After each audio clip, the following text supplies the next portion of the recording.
First of all, good morning, good evening, good afternoon, dear students. तो welcome back your favorite YouTube channel, Shri Shyam classes by AJ sir. Dear students, हम अपनी class 10th का first chapter पढ़ रहे थे और उसके हमने 2 एक्सरसाइज है वो कंप्लीट कर ली थी.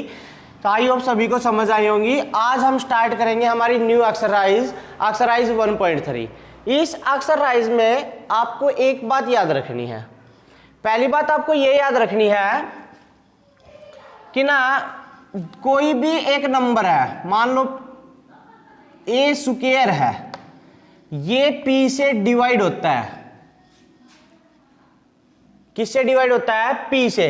तो ये इसका अगर ए का स्क्वायर पी से डिवाइड होता है तो वो नंबर भी इसी पी से डिवाइड होगा. क्या याद रखना है? पी डिवाइड्स ए स्क्वायर, सो पी आल्सो डिवाइड्स ए. अगर ये p इसके स्क्वायर को डिवाइड करता है किसी नंबर के, तो उस नंबर को भी क्या करेगा? डिवाइड करेगा कंप्लीट. फॉर एग्जांपल मैं आपको बता भी देता हूं, जैसे हमारे पास 5 का स्क्वायर है और ये 5 का स्क्वायर है ना 5 से डिवाइड होता है. तो 5 का स्क्वायर हमारे पास क्या है? 25 है और ये 5 से डिवाइड हो जाता है. कितना आ जाता है? 5. तो जो ये 5 इसका स्क्वायर, मैंने बताया किसी नंबर का स्क्वायर अगर इस p से डिवाइड होता है तो वो नंबर भी p से डिवाइड होगा. तो ये नंबर कौन सा हमारा? 5. तो ये भी किससे डिवाइड होगा? 5 से डिवाइड होगा. देखो यही बात मैंने यहां पर लिखी है, तो आपको ये बात याद रखनी है. इसके बाद हम एक्सरसाइज स्टार्ट करते हैं. इस एक्सरसाइज का जो फर्स्ट क्वेश्चन है ना आपका स्क्वायर रूट 5, वो मोस्ट इंपॉर्टेंट क्वेश्चन है. वो आपको एग्जाम में जरूर आता है. जब आप बोर्ड का एग्जाम दोगे तो वहां पर आपको 3 नंबर में एक क्वेश्चन मिलेगा. ठीक है, ये एचबीएससी में आता है. तो यहां पर आप देखेंगे हमें यहां पर पता है इस एक्सरसाइज में जो इरेशनल नंबर है ना उनको इरेशनल प्रूव करना है. वो हमें पता तो है ये इरेशनल है, बट उनको बस हमें प्रूव करके और दिखाना है कि ये इरेशनल कैसे है. जैसे हमारा इस एक्सरसाइज का मैं क्वेश्चन नंबर 1 बताता हूं आपको. इस एक्सरसाइज का कंसेप्ट लगा लो या जो क्वेश्चन है मैं डायरेक्ट क्वेश्चन करवा रहा हूं, तो क्वेश्चन और कंसेप्ट एक ही है. आपको एक क्वेश्चन आ गया तो बाकी सभी क्वेश्चन आ जाएंगे. वो सिंपल सेम ऐसे ही है. आप देखो जैसे मैं आपको बताता हूं, फर्स्ट क्वेश्चन हमारे पास ये बोल रखा है prove that square root 5 is irrational number. क्या नंबर प्रूव करना है? हमें ये प्रूव करना है कि जो स्क्वायर रूट 5 है ना वो इरेशनल नंबर है. वैसे तो हमें पता है स्क्वायर रूट 5 है वो इरेशनल ही है, बस उसको प्रूव करके दिखाना है. और जब किसी चीज को हम प्रूव करते हैं तो हम उसका अपोजिट मान लेते हैं. अपोजिट मतलब उल्टा. हमें प्रूव क्या करना है? इरेशनल प्रूव करना है. बट मान क्या लेंगे? इरेशनल की जगह पर उसको रेशनल मान लो. उसके बाद पता चल जाएगा इरेशनल है या इरेशनल है. उससे उल्टा मान लो तो मान लेंगे let square root 5 is a rational number. Rational number मान लिया. अब रेशनल नंबर है तो रेशनल नंबर किस फॉर्म में होते हैं? p बाई क्यू की फॉर्म में होता है. तो लिख दिया स्क्वायर रूट 5 को p बाई क्यू के इक्वल. q को लेफ्ट साइड लेके आ जाओ, मल्टीप्लाई में हो जाएगा. Square root 5q equal to p. Squaring both side, squaring both side कर दी तो रूट स्क्वायर रूट का स्क्वायर करेंगे तो हमारे पास 5 आ गया. q का स्क्वायर q स्क्वायर आ गया और इक्वल टू p स्क्वायर. इस 5 को राइट साइड लेके जाओ, क्या बन जाएगा? p square by 5. अब मैंने आपको यही तो बताया था. देखो यहां पर p स्क्वायर 5 से डिवाइड होता है.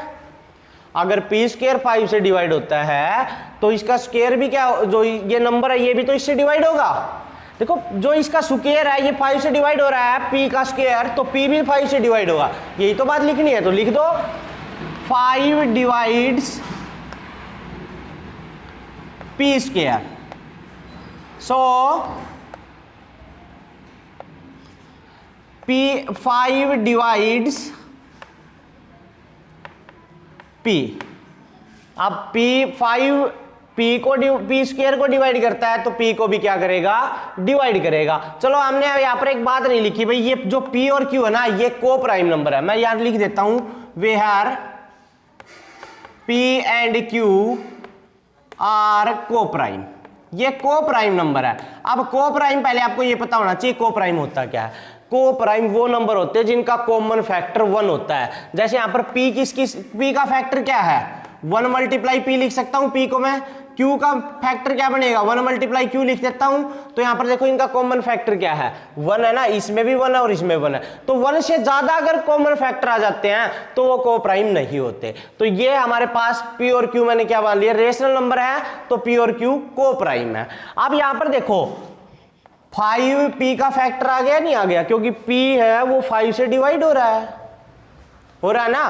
तो ऐसे ही एक बार q को और चेक कर लो। जब q को चेक करना है तो आप ना इस p को जो डिवाइड हुआ है इसको मैं लेट p इसको 5c के इक्वल मान सकता हूं। क्यों मान लिया, जब p 5 से डिवाइड हो जाता है तो मैं उसको उसके इक्वल तो लिख ही सकता हूं ना। इसके साथ कोई कांस्टेंट लगा दिया, देखो इसको वापस इस साइड लेके आऊंगा तो डिवाइड हो जाएगा। मान लो ये इससे डिवाइड होगा तो क्या आंसर आया, c कोई कांस्टेंट आ गया।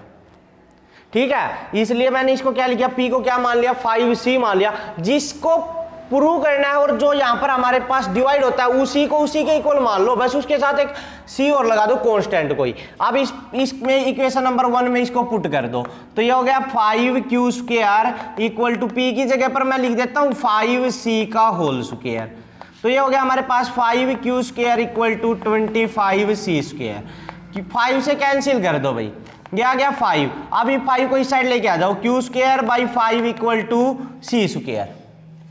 तो देखो बोल रहा है कि अगर q स्क्वायर को 5 से डिवाइड करेंगे तो वो c स्क्वायर आ जाएगा। इसका मतलब q स्क्वायर 5 से डिवाइड हो रहा है, तो मतलब या फिर लिख देंगे 5 डिवाइड्स q स्क्वायर। अब q स्क्वायर 5 से डिवाइड हो रहा है तो मैंने आपको स्टार्टिंग में ही बताया था अगर उसका स्क्वायर डिवाइड होता है तो वो नंबर भी डिवाइड होगा। तो लिख देंगे 5 डिवाइड्स q। अब एक बात बताओ, p का फैक्टर जो है वो 1 तो है ही और उसके साथ में क्या है, 5 भी है। q का जो फैक्टर है वो 1 तो है ही और उसके साथ क्या है, 5 भी है, क्योंकि 5 से भी तो डिवाइड हो रहा है। अब एक बात हमें यहां से पता चली, जब इनके फैक्टर 1 और 5 है और कॉमन फैक्टर है, देखो 1 तो कॉमन था ही और ये q भी 5 से डिवाइड होता है, p भी 5 से डिवाइड, ये भी तो कॉमन है। अगर कॉमन फैक्टर है तो को प्राइम तो है नहीं, और को प्राइम नंबर नहीं है तो इसका मतलब रेशनल नंबर भी नहीं है। अब रेशनल नहीं है तो क्या बच गया, ये रेशनली बच गया। तो डायरेक्टली लिख दोगे आवर कॉन्ट्रेडिक्शन, ये लिख दो आवर कॉन्ट्रेडिक्शन इज रोंग। तो क्या लिखोगे, ये रेशनल नंबर तो है नहीं तो स्क्वायर रूट 5 क्या है, इरेशनल है, तो मान लेंगे so square root 5 is irrational number. तो ये था आपका एक्सरसाइज 1.3 का फर्स्ट क्वेश्चन। आई होप समझ आया होगा। इसके बाद सेकंड क्वेश्चन देखो। अब सेकंड क्वेश्चन देखो भी ध्यान से। सेकंड क्वेश्चन में हमें बताना है, करना तो इरेशनल ही प्रूव है, बस वो थोड़ा सा बढ़ा के बता दिया इसने। क्या बता दिया, 3 + 2 √5। क्वेश्चन नंबर 3 में ये सेकंड में ये बोला है 3 + 2 √5 को इरेशनल प्रूव करो।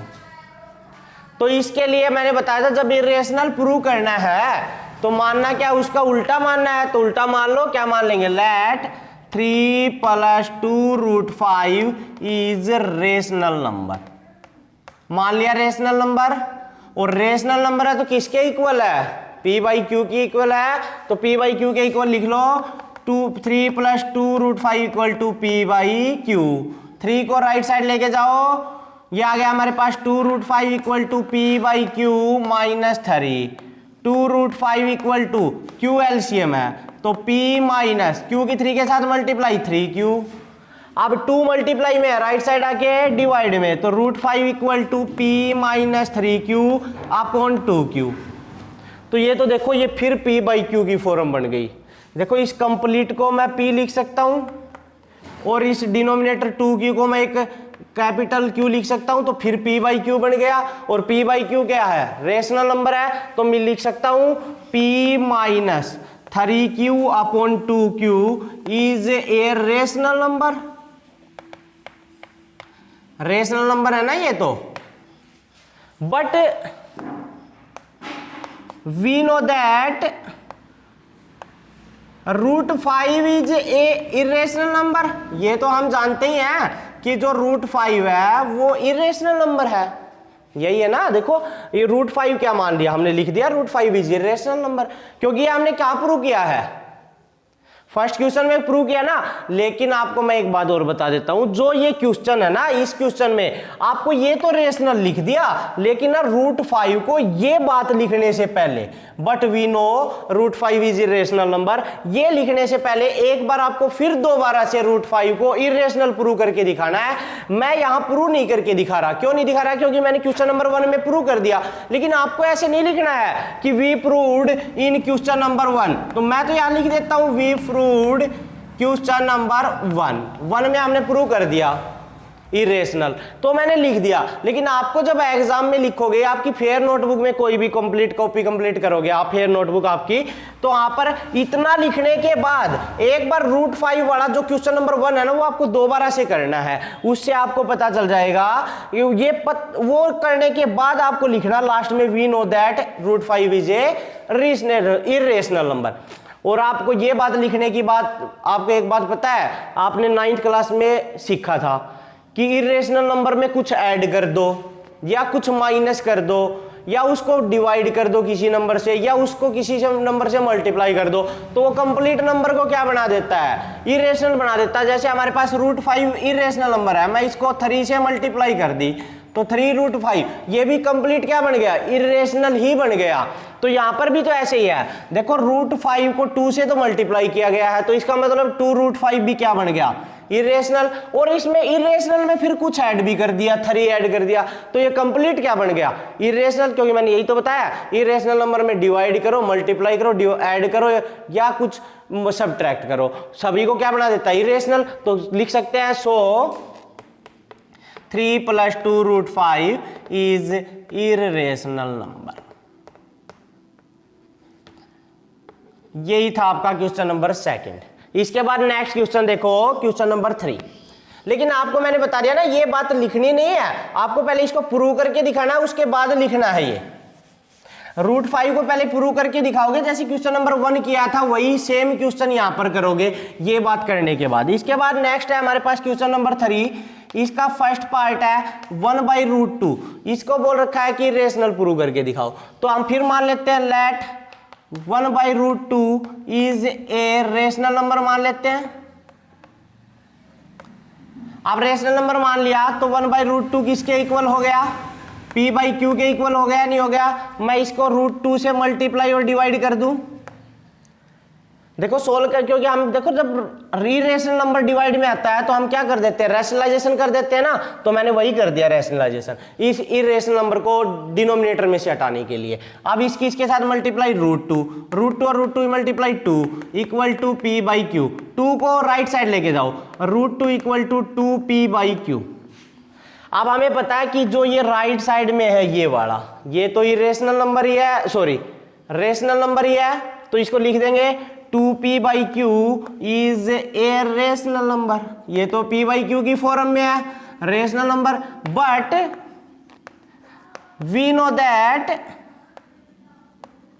√2 इज इरेशनल नंबर।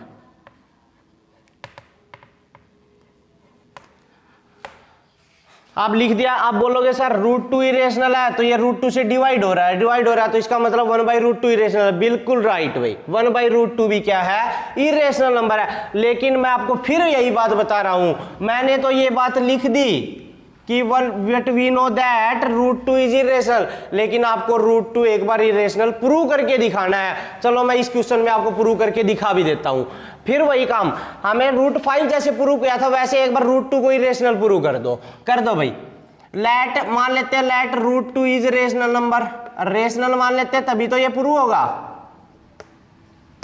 तो √2 को किसके इक्वल मान लेंगे, p/q, where p and q are coprime, ये को प्राइम है।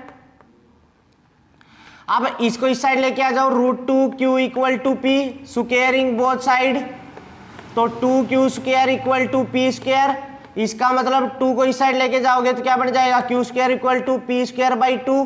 तो इट मीन्स पी 2 डिवाइड्स 2 किसको डिवाइड कर रहा है पी स्क्वायर, और पी स्क्वायर को डिवाइड कर रहा है तो 2 पी को भी डिवाइड करेगा, 2 डिवाइड्स पी।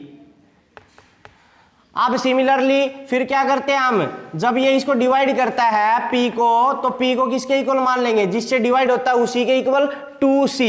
c एक कांस्टेंट और लगा दिया, मतलब अगर इसको हम इससे डिवाइड करेंगे तो कोई नंबर आएगा कांस्टेंट नंबर, तो उसकी जगह पर हमने क्या लगा दिया c लगा दिया।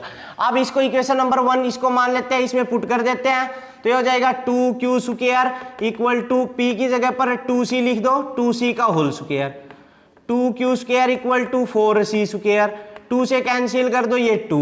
अब 2 को इस साइड लेके आ जाओ, क्या बन जाएगा q square by 2 equal to c square.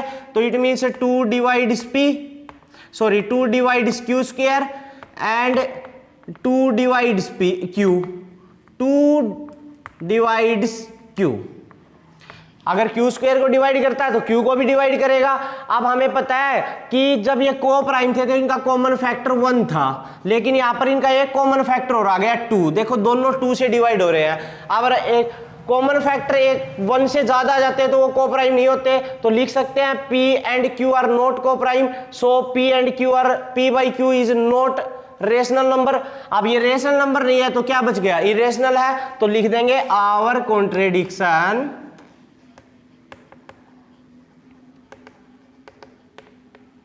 Is wrong.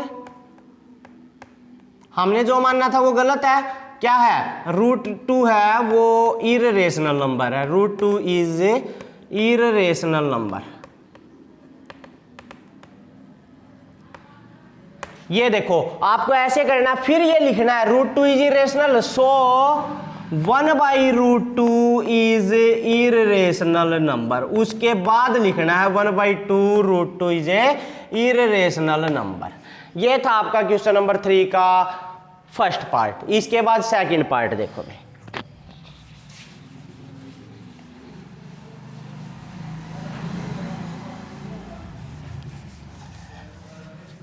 तो सेकंड पार्ट हमारे पास क्वेश्चन नंबर 3 का सेकंड पार्ट। देखो भाई क्वेश्चन नंबर 3 का सेकंड पार्ट है 7√5। 7√5 इसको हमें इरेशनल प्रूव करना है, तो मान लेते हैं लेट 7√5 इज रेशनल नंबर। मैंने बताया ना पहले तो अपोजिट मानना है। अब इसको रेशनल नंबर है तो किसके इक्वल, p बाई क्यू के इक्वल हो गया। 7 को इस साइड ले जाओ तो ये हो गया हमारे पास √5 equal to p by 7q। देखो मल्टीप्लाई में था, इस साइड आके डिवाइड में। अब हमें पता है कि ये तो रेशनल है, तो लिख दो p by 7q is rational number. ये लिखने के बाद आप एक बार √5 को इरेशनल प्रूव करके दिखाओगे, जैसे मैंने क्वेश्चन नंबर 1 में किया था। उसके बाद चलो मैं यहाँ पे देखो, आप यहाँ पे कंप्लीट प्रूव करके दिखाओगे। क्वेश्चन नंबर 1 है ना वो कंप्लीट लिखोगे यहाँ दोबारा, फिर लिखोगे √5 इज इरेशनल। प्रूव होने के बाद लास्ट में क्या लिखोगे, √5 is irrational, so 7√5 is irrational number. तो ये था आपका क्वेश्चन नंबर 3 का सेकंड पार्ट। आई होप समझ आ गया होगा। नेक्स्ट हमारे पास लास्ट पार्ट जो क्वेश्चन नंबर 3 का थर्ड पार्ट है भाई। थर्ड पार्ट क्या है देखो एक बार, 6 + 2 √2। तो आप यहां पर 6 + √2 को p बाई क्यू के इक्वल लिख लो। 6 को इस साइड लेके जाओगे, क्यों p बाई क्यू के इक्वल क्यों लिखा, क्योंकि हम मान लेते हैं let 6 + √2 is rational number. Rational number मान लिया। अब इस 6 को इस साइड लेके जाओ तो p बाई क्यू -6, तो √2 equal to q LCM by p -6q। देखो q की 6 के साथ मल्टीप्लाई हो गई, क्योंकि q एलसीएम लिया तो q की 6 के साथ मल्टीप्लाई 6q। अब हमें पता है ये तो रेशनल है, तो लिख दो p -6q by q is rational number. ये रेशनल नंबर है, बट √2 इज इरेशनल। अब √2 को एक बार आप यहां से स्टार्ट करोगे और फिर लिखना, फिर आप इसको प्रूव करके दिखाओगे इरेशनल, जैसे मैंने क्वेश्चन नंबर 3 के जो फर्स्ट पार्ट है उसमें मैंने आपको प्रूव करके दिखाया था, वैसे ही आपको प्रूव करके दिखाना है। यहां पर प्रूव करके दिखाओगे √2 को इरेशनल, और लास्ट में आ जाएगा हमारे पास √2 is irrational number. Irrational number और √2 इरेशनल है, तो इसका मतलब 6 + √2 भी क्या है, इरेशनल, क्योंकि मैंने बताया था इरेशनल को किसी में ऐड करोगे तो सारा क्या बन जाएगा, इरेशनल। तो लिख दो 6 + √2 इज इररेशनल नंबर। तो ये थी आपकी एक्सरसाइज 1.3। आई होप सभी को समझ आई होगी। अगर वीडियो आपको पसंद आए तो वीडियो को लाइक और सब्सक्राइब करना मत भूलना। Thanks and have a nice day.